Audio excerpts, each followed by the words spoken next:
I'm not going to lie, this is breaking news. On the BBC today, BBC Manchester on the radio, Andy Burnham spoke to Mike Sweeney about the Wolverhampton problem, about the out-of-town drivers in Manchester, and also what they're going to do to try and resolve it. All they need to do at the moment to get the backing from Labour and obviously the government so they can make the rule changes. Listen, I'm going to show a little clip of the interview in this video. So sit back, relax and listen. Do me a favour, like, subscribe, follow, you know the score, and I'll see you in 2 seconds. So listen, this is a small snippet out of a big interview. So do us a favour, DM News has covered the article, right? It's got all the interview on it, right? It's got a bit of the snippet that you're listening to now, and also it's got a link to the actual interview. So go check it out, guys, at DM News. Now listen to this.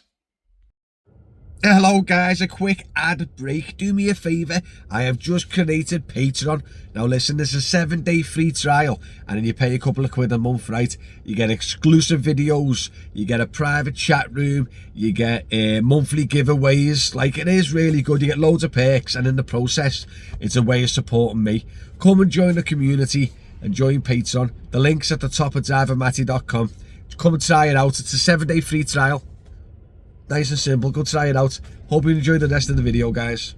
You know, obviously they've been through the pandemic, but there's all of this problem, Mike, with the out of area working that we've discussed before, the Wolverhampton issue that people, you know, are rightly frustrated about.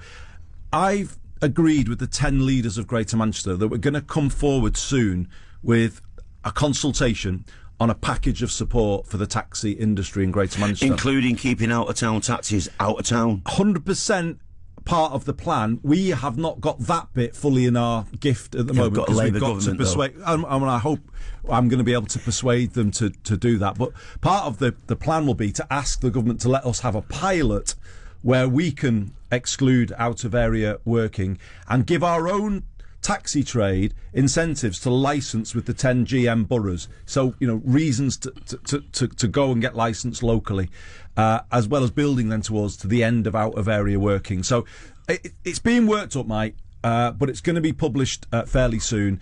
And that is part, again, of the answer to Cheryl's concerns, you know, that we modernise the taxi fleet, standardise it to a degree, give incentives for our trade to register with our 10 councils, so that we can control the age of the vehicles.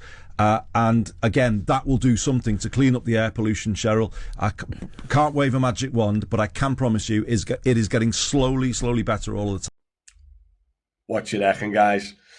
Let me know in the comments what you reckon. This is getting a bit serious, isn't it? Do you know one thing? I've spoke about this loads of times, and I just don't know how it's going to be solved, because if Andy Burnham does get his own way and he kicks Knowsley, Sefton, Wolverhampton, private hire drivers out of Manchester, where are they going to go? So what, one day he's just going to go, goodbye, get out? Well, for one, they're all going to come to Liverpool, aren't they? You know what I mean? But then is Liverpool going to have to go, hold on a minute, get out? And then what happens then? Where are they going to go then?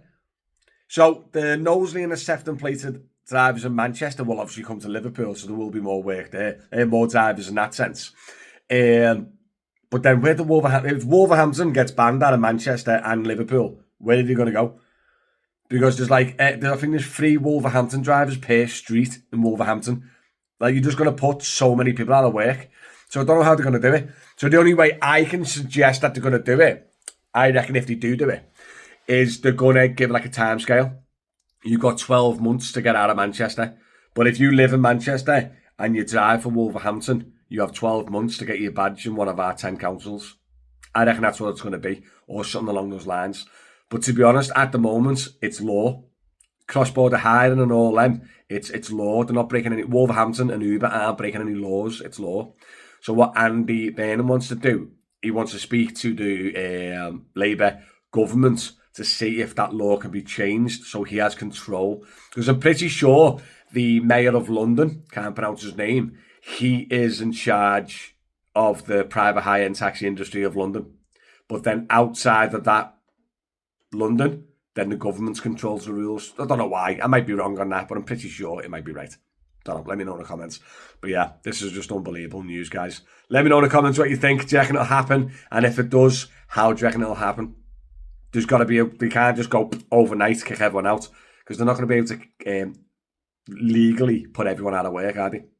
But what I've said for a few years, even if this doesn't completely happen, something halfway might happen. Something might happen where they just want to make sure that the drivers live where they work, kind of vibe. There's so much stuff can change. My opinion would be, if you are licensed with any council outside of your local area, then maybe apply for your local council just while this is going on. You can still work with your current badge, but get the process going, guys. Do you know what I mean? If you're a Wolverhampton plated and you're a Scouser and you live in Liverpool, go and try and apply for Sefton Knowsley Liverpool just to try and get your Merseyside badge. If you're in Manchester and you're licensed with Sefton, maybe go and apply for one of the 10 councils in Greater Manchester. Just get the ball rolling and get, just in case something happens. You got to look after yourselves in the end, because we're all self-employed private hire drivers. And I would like to see anyone out of work, to be honest, because it's not the driver's fault that this is happening. Do you know what I mean? It's like the councils and the law's fault that it's allowed to happen. Do you get me? All the best, guys. Thanks for tuning in, and I'll see you on the next video. Love you, bye.